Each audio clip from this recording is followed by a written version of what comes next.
ನಮಸ್ಕಾರ ಕರ್ನಾಟಕ.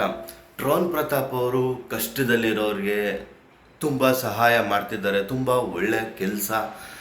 ಆದರೆ ಒಂದು ಏನಪ್ಪ ಅಂದರೆ ಸೋಷಿಯಲ್ ಮೀಡಿಯಾದಲ್ಲಿ ನನಗೆ ಕಮೆಂಟ್ ಮೂಲಕ ಸುಮಾರು ಜನ ಕೇಳ್ತಿದ್ದಾರೆ, ಸುಮಾರು ಜನ ಕೇಳ್ತಿದ್ದಾರೆ, ಸರ್ ದಯವಿಟ್ಟು ಜನಸ್ನೇಹಿ ಯೋಗೀಶ್ ಅವರ ಆಶ್ರಮಕ್ಕೆ ಸಹಾಯ ಮಾಡೋದಕ್ಕೆ ಹೇಳಿ ಅಂತ.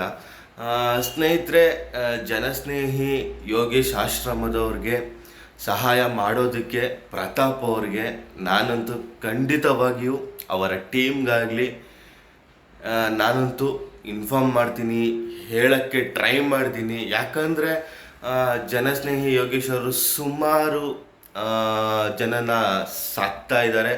ಕನ್ನಡಿಗರ ಆಶೀರ್ವಾದ ಅವ್ರ ಮೇಲಿದೆ. ತುಂಬ ಕಷ್ಟದಲ್ಲಿದ್ದಾರೆ ಅಂತ ಕೇಳ್ಪಡ್ತಾ ಇದ್ದೀನಿ, ಸುಮಾರು ಜನ ಹೇಳ್ತಿದ್ದಾರೆ. ಸ್ನೇಹಿತರೆ, ಒಂದು ಸಾರಿ ಡ್ರೋನ್ ಪ್ರತಾಪ್ ಅವ್ರನ್ನ ಇದ್ರ ಬಗ್ಗೆನೇ ನಾನು ಮೀಟ್ ಆಗೋದಕ್ಕೆ ಟ್ರೈ ಮಾಡ್ತೀನಿ. ಯಾಕಂದರೆ ಇವತ್ತು ಅವರು ದುಬೈಗೆ ಪ್ರಯಾಣ ಬೆಳೆಸ್ತಿದ್ದಾರೆ. ಅಲ್ಲಿರೋ ಕನ್ನಡಿಗರು ಅವರ ಜೊತೆ ಮೀಟಿಂಗ್ ಮಾಡಬೇಕು ಅಂತ ಕರೆದಿದ್ದಾರೆ, ಮಾತಾಡಬೇಕು. ಅವರ ಫ್ಯಾನ್ಸ್ ಬೇಸ್ ಚೆನ್ನಾಗಿದೆ.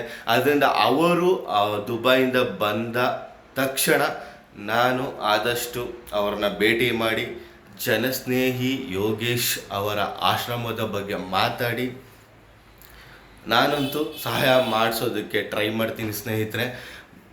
ಮತ್ತು ಸ್ನೇಹಿತರೆ, ಇದ್ರ ಬಗ್ಗೆ ನಿಮ್ಮ ಅಭಿಪ್ರಾಯ ಏನಾದರೂ ಇದ್ದರೆ ಕಮೆಂಟ್ ಬಾಕ್ಸಲ್ಲಿ ತಿಳಿಸಿ. ಹಾಗೆ ನನ್ನ ಚಾನಲ್ನ ಯಾರ್ಯಾರು ಸಬ್ಸ್ಕ್ರೈಬ್ ಮಾಡ್ಕೊಂಡಿಲ್ವೋ ಸಬ್ಸ್ಕ್ರೈಬ್ ಮಾಡ್ಕೊಳ್ಳಿ, ಸಪೋರ್ಟ್ ಮಾಡಿ. ನಮಸ್ಕಾರ.